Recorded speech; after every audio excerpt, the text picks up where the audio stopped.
दोस्तों, एकादशी व्रत पारण के दिन तुलसी माता की कथा का श्रवण करना चाहिए।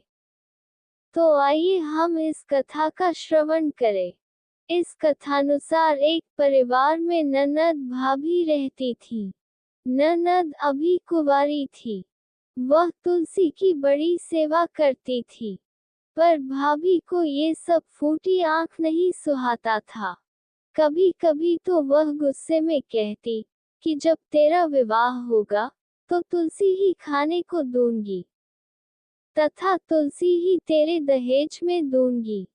कुछ समय बाद जब ननद की शादी हुई तो उसकी भाभी ने बारातियों के सामने तुलसी का गमला फोड़कर रख दिया। भगवान की कृपा से वह गमला स्वादिष्ट व्यंजनों में बदल गया। गहनों के बदले भाभी ने ननद को तुलसी की मंजरी पहना दी, तो वह मंजरी सोने के आभूषणों में बदल गई। वस्त्रों के स्थान पर तुलसी का जनेऊ रख दिया, तो वह रेशमी वस्त्रों में बदल गया। ससुराल में उसके दहेज आदि के बारे में बहुत बड़ाई हुई। इस पर भाभी को बड़ा आश्चर्य हुआ और तुलसी जी की पूजा का महत्व उसकी समझ में आ गया। भाभी की एक लड़की थी। वह अपनी लड़की से कहती कि तू भी तुलसी की सेवा किया कर, तुझे भी बुआ की तरह फल मिलेगा। पर लड़की का मन तुलसी की सेवा में नहीं लगता था। लड़की के विवाह का समय आया तो भाभी ने सोचा, जैसा व्यवहार मैंने अपनी ननद से किया, उसी के कारण उसे इतनी इज्जत मिली, क्यों न मैं अपनी लड़की के साथ भी वैसा ही व्यवहार करूं।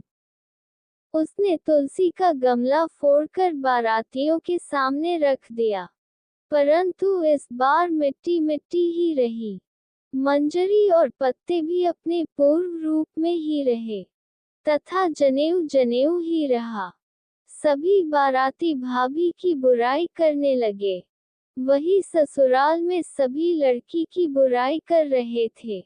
भाभी अपने ननद को कभी घर नहीं बुलाती थी। भाई ने सोचा, मैं ही अपने बहन से मिलाऊं। उसने अपनी इच्छा पत्नी को बताई तथा सौगात ले जाने के लिए कुछ मांगा।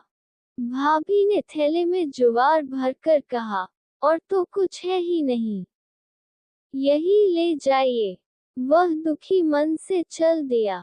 भाई सोचने लगा, भला बहन के घर कोई जुगाड़ लेकर आता है क्या। बहन के नगर के समीप पहुंचकर उसने एक गौशाला में गाय के सामने जुगाड़ का थैला उलट दिया। तब गौपालक ने कहा, ए भाई, सोना मोती गाय के आगे क्यों डाल रहे हो। भाई ने उसको सारी बात बता दी तथा सोने मोती लेकर प्रसन्न मन से बहन के घर गया। बहन बड़ी प्रसन्न हुई।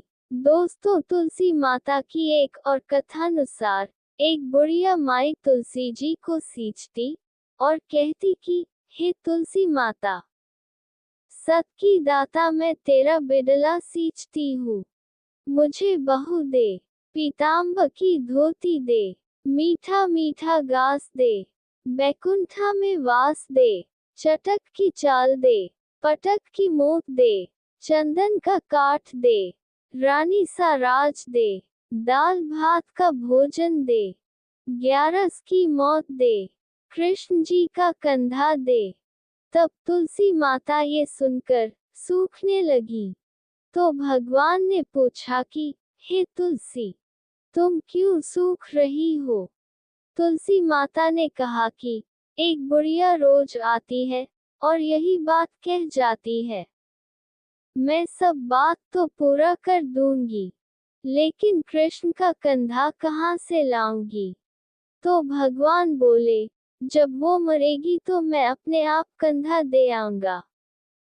तुम बुढ़िया माई से कह देना।